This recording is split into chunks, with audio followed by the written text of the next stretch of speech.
바른 길로 가는 신앙의 시간입니다.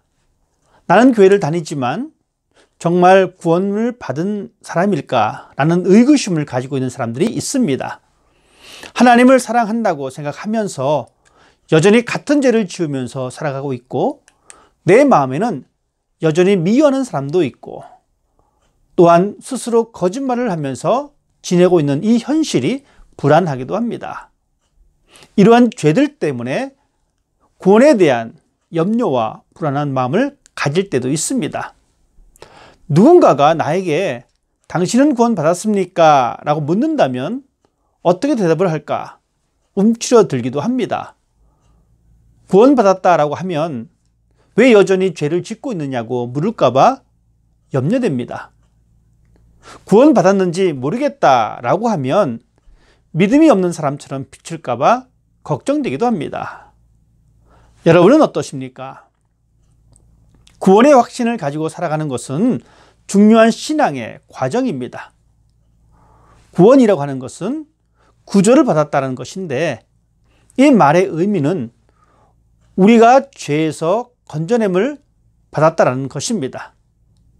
다른 말로 표현하면 죄의 사함을 받았다는 것입니다. 모든 문제는 죄로부터 시작된 것이기 때문에 죄의 문제가 해결되면 다른 형벌이 해결되는 것입니다. 이사야 선지자는 말하기를 오직 너희 죄악이 너희와 너희 하나님 사이를 갈라놓았다라고 하였습니다.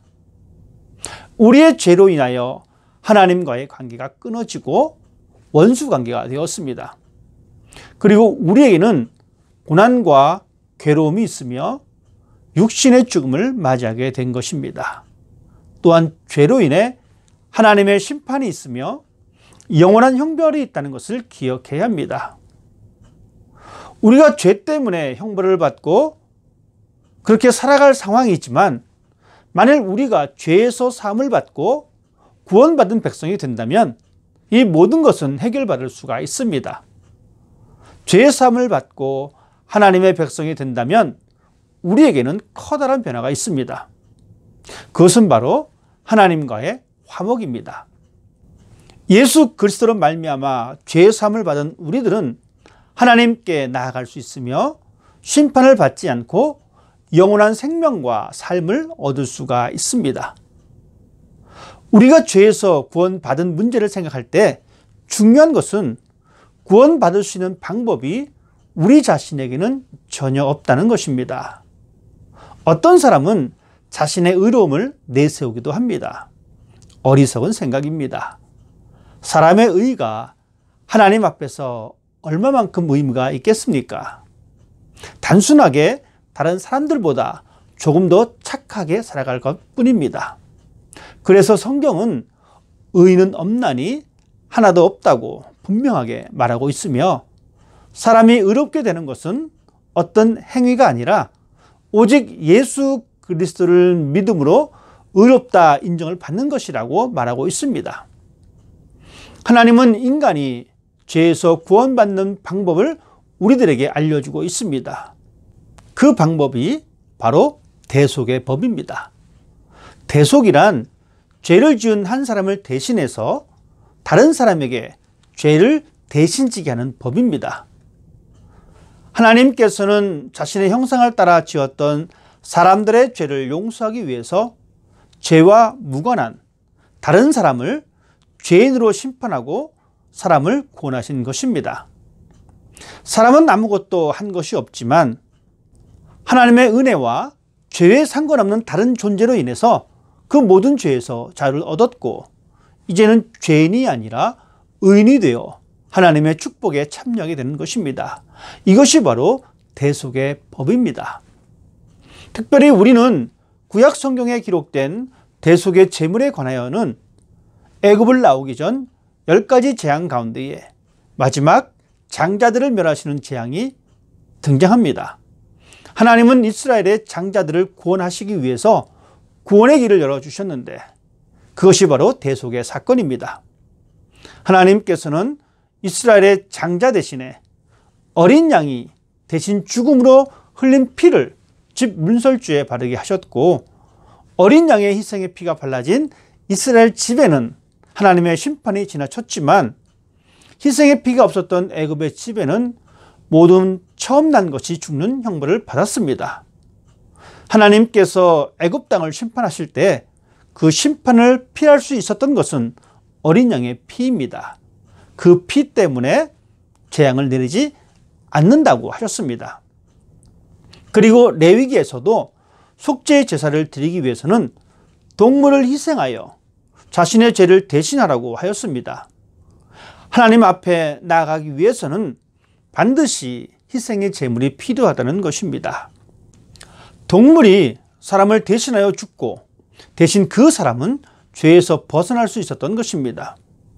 하나님이 그 방법을 알려주셨습니다.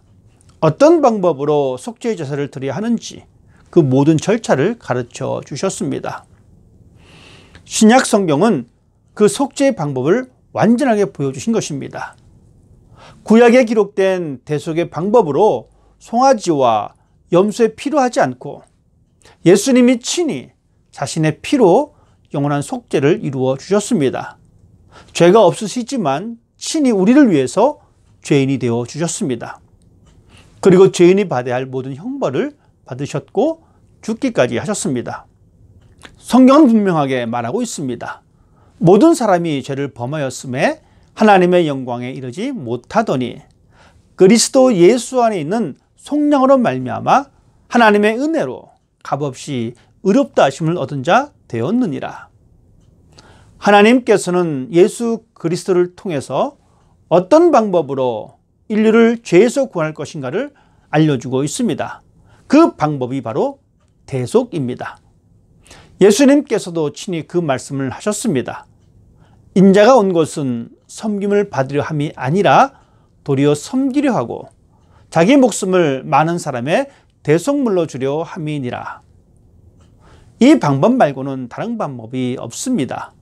이 방법이 아니고는 우리가 구원을 받을 수가 없습니다.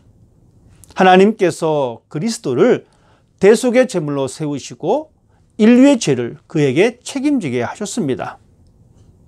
그래서 요한은 자신에게 다가오는 예수님을 향하여 세상 죄를 지고 가는 하나님의 어린 양이다 라고 말을 합니다. 이사야 선지자도 고난받는 종의 모습을 표현하면서 여호와께서 우리 모두의 죄를 그에게 담당시켰다라고 했습니다. 예수 그리스도는 인류를 대신하여 인류의 죄를 짊어지시고 형벌을 받으심으로 우리의 대속자가 되어주셨습니다. 우리는 스스로 죄의 문제를 해결할 수 없습니다. 그렇지만 하나님의 방법대로 하면 쉽습니다. 그것은 바로 우리의 고백입니다.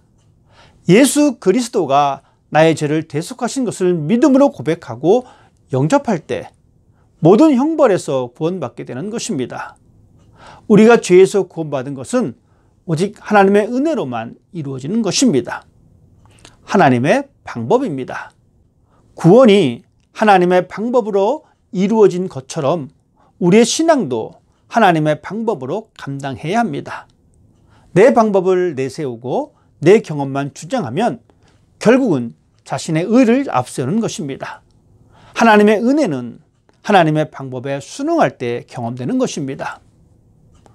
구원받은 사람으로서의 확신을 갖고 산다는 것은 그렇게 믿고 싶은 자기 희망사항이 아닙니다. 또 주변 사람들의 시선을 의식하여 입술의 고백으로 얻어지는 것도 아닙니다. 꿈이나 환상 가운데에 신비한 경험으로 구원의 확신을 스스로 증명해내는 것도 아닙니다. 확신은 행동입니다. 변화입니다. 그것도 마음에서 시작된 변화와 행동입니다. 구원의 확신은 대속의 희생이신 예수를 기억하는 것입니다. 예수를 믿는 자들에게 영생을 주신다는 약속의 말씀은 우리가 구원을 확신할 수 있는 기초가 됩니다. 그리고 그 확신을 우리의 삶 속에서 실천하는 것입니다. 우리의 마음에 예수 그리스도가 기억된다면 우리의 모습은 달라질 수밖에 없습니다. 로마서는 이렇게 말하고 있습니다. 사람이 마음으로 믿어 의에 이르고 입으로 신하여 구원에 이르느니라. 우리가 예수의 대속을 기억하는 것은 머리가 아닌 마음입니다. 그렇기 때문에 우리의 마음을 더욱 지키라고 성경은 말해주고 있습니다. 머리로 기억하는 것은 지식입니다. 구원은 지식이 아닙니다.